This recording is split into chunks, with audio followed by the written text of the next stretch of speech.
Of the multitudes of persons who perished at the stake in Germany during the first half of the 17th century for sorcery, the crime of many was their attachment to the religion of Luther.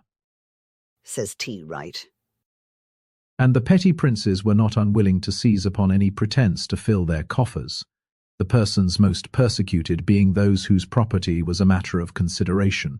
At Bamberg, as well as at Wurzburg, the bishop was a sovereign prince in his dominions. The prince-bishop, John George II, who ruled Bamberg, after several unsuccessful attempts to root out Lutheranism, distinguished his reign by a series of sanguinary witch trials, which disgrace the annals of that city.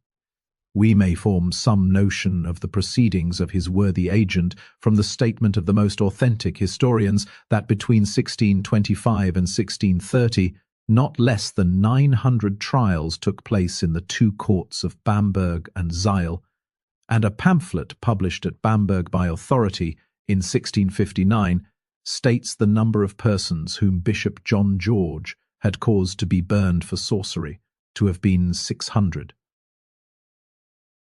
Regretting that space should prevent our giving one of the most curious lists in the world of burned witches, we will nevertheless make a few extracts from the original record as printed in Hauber's Bibliotheca Magica.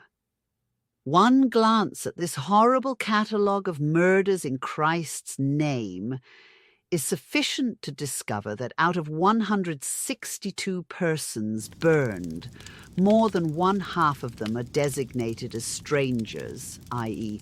Protestants, in this hospitable town, and of the other half, we find 34 children, the oldest of whom was 14, the youngest an infant child of Dr. Schutz. To make the catalogue shorter, we will present of each of the 29 burnings, but the most remarkable